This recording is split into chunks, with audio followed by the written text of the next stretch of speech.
Elena Voss had learned early in life that silence could be a kind of armor. She had grown up in a house where raised voices meant trouble was coming, where her father's promises meant very little, and where the best thing a person could do was stay quiet and stay out of the way. By the time she was 24, she had become very good at both. She was not the kind of woman who turned heads when she walked into a room. She was not flashy or loud or dramatic.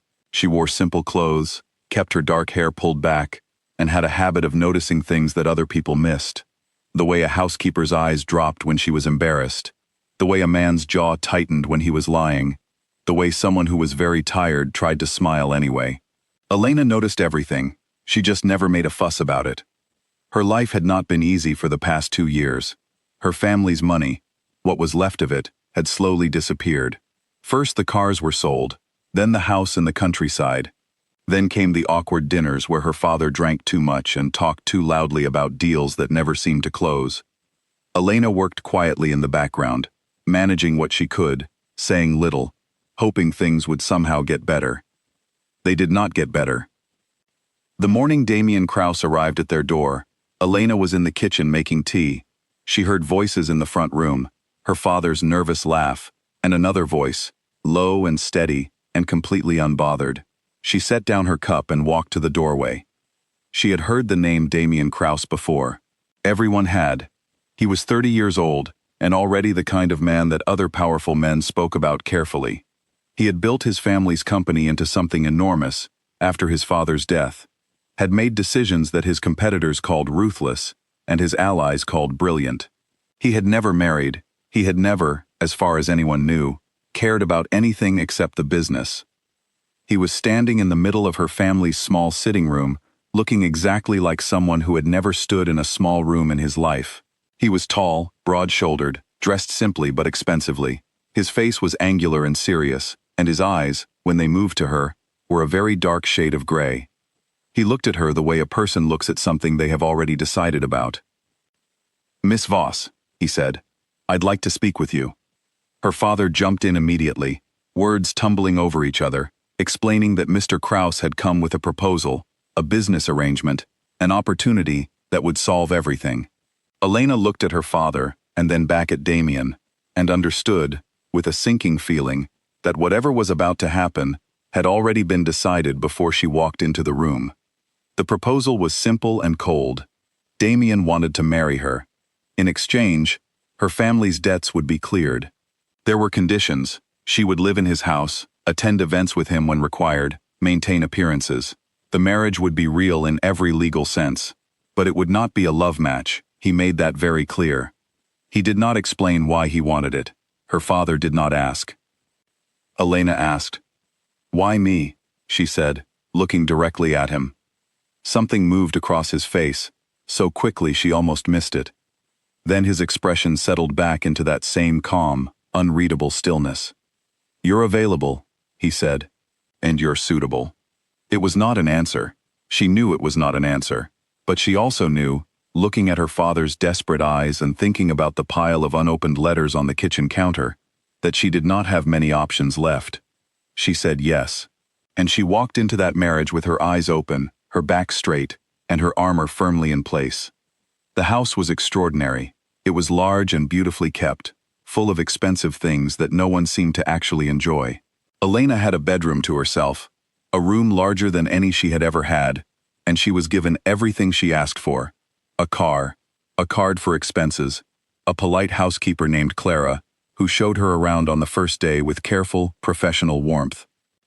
What she was not given was her husband's attention. Damien was present in the house the way a weather system is present. You were always aware of him, but he rarely directed anything toward her specifically. He left early and came home late. He ate dinner alone in his office most nights. When they did share a meal, he was polite in the way that people are polite to strangers on long flights, briefly, efficiently, and without any real interest. Elena did not crumble. She did not chase after him or demand warmth he had never offered. She simply settled into the house and began, quietly, to exist in it. She learned Clara's schedule and made sure not to add unnecessary work. She found the small garden at the back of the house, mostly ignored, and started spending her mornings there. She left the hallway light on at night when she knew Damien was working late, not because it was romantic, not because she expected anything from it, but simply because it seemed like the right thing to do when someone was moving through the dark. She did not know that he noticed. She did not know that he stood in the hallway one night for a full minute, looking at that light, before he moved on. The first time something cracked between them was at a dinner. It was a business dinner, the kind that Damien attended regularly. Long tables, expensive wine, conversations that were really negotiations wearing pleasant clothes. Elena sat beside him and said the right things, and smiled at the right moments. She had grown up watching her father in rooms like this, and knew how to be invisible when it was useful. Halfway through the evening, a man across the table, red-faced, loud, clearly several drinks in, made a comment. He was talking about a deal, about the Krause name, about how impressive it was that Damien had managed to clean things up after the trouble a few years back. And then he laughed and looked at Elena and said, "I suppose every king needs a trophy, hmm?" The table went quiet. Elena kept her expression perfectly still. She had learned that armor long ago. But Damien set down his glass. He did it slowly, deliberately, and then he looked at the man across the table with an expression that was not angry. It was something far quieter and far more final than anger. "My wife," he said, "is not a topic for your table." 7 words, spoken without heat, without drama. But in that room, at that table, they landed like something heavy and immovable. The man laughed nervously and changed the subject. The dinner moved on. Elena said nothing on the drive home. Damien said nothing either.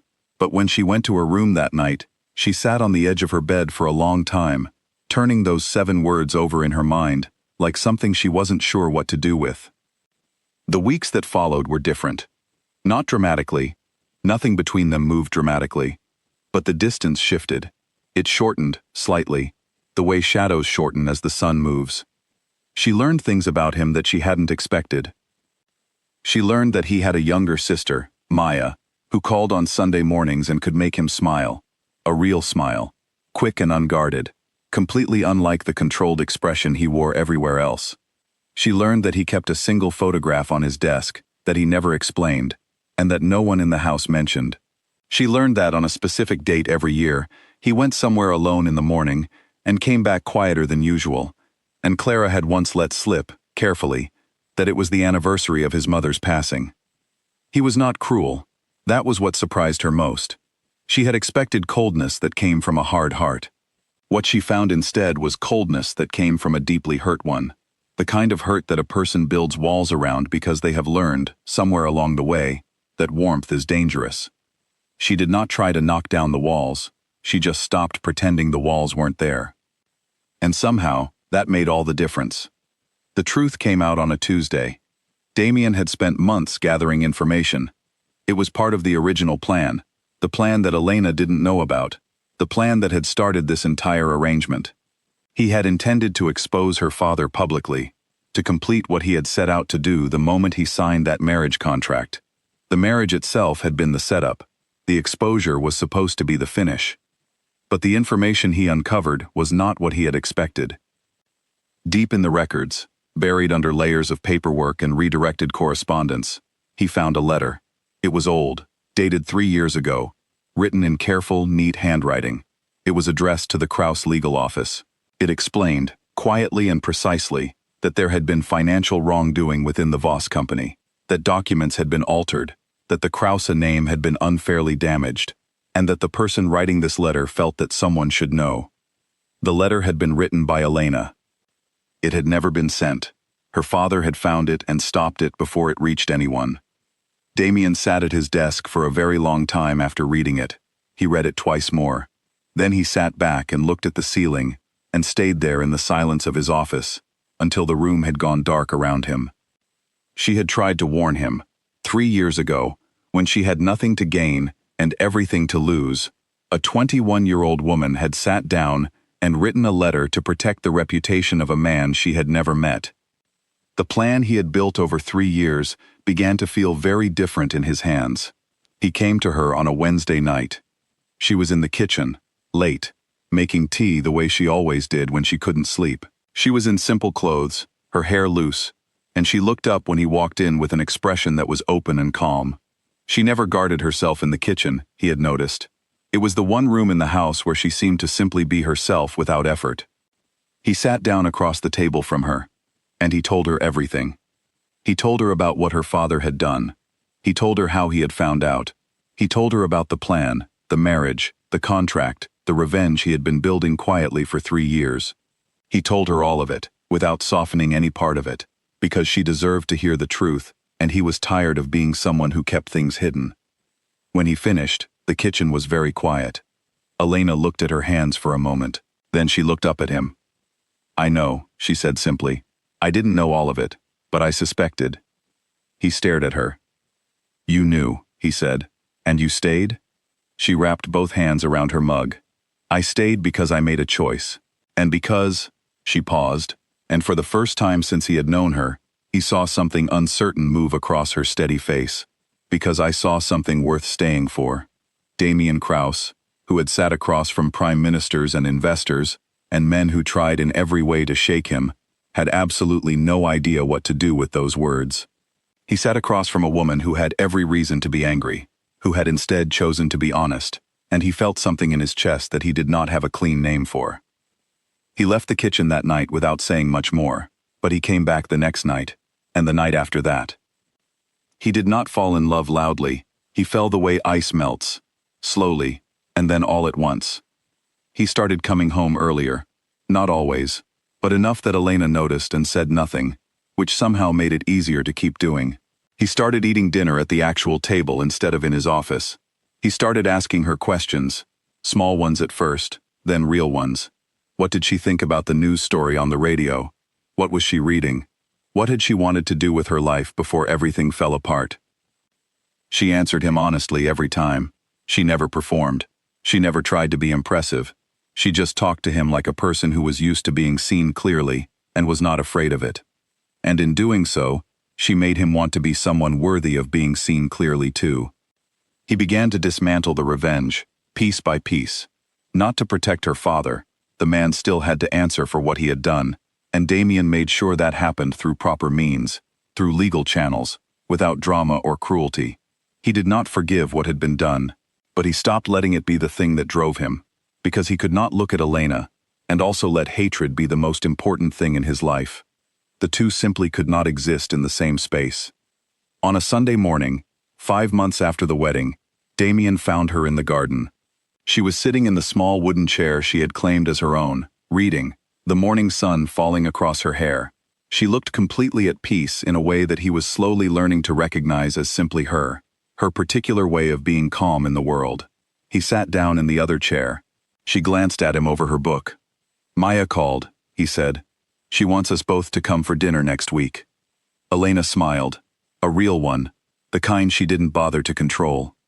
"I like Maya. She likes you too. She told me you're the best thing that's happened to this family in years." He paused. "I think she might be right." Elena closed her book. She looked at him with that clear, steady gaze that had once made him uncomfortable, and now made him feel, in some way he couldn't fully explain, like standing on solid ground. "Damien," she said. "Yes, I think we should stay married." He looked at her for a long moment. The garden was quiet. Somewhere in the house, Clara was humming while she worked. "I was going to ask you the same thing," he said. She laughed, a small, surprised sound, and he discovered, not for the first time, that her laugh was one of the best things he had ever heard. He reached across the small space between their chairs and held out his hand. She looked at it, then at him, and placed her hand in his. He had come into her life with a plan built from old pain and cold calculation. He had believed that making her part of his world would feel like winning something. He had not expected that she would make him want to be better than the man who made that plan. He had not expected her at all. But sitting in that quiet garden on a Sunday morning, with her hand in his, and the future ahead of them without a contract in sight, Damien Krause understood something simple and true and completely new to him. Some things that begin in the wrong place still manage to find their way home.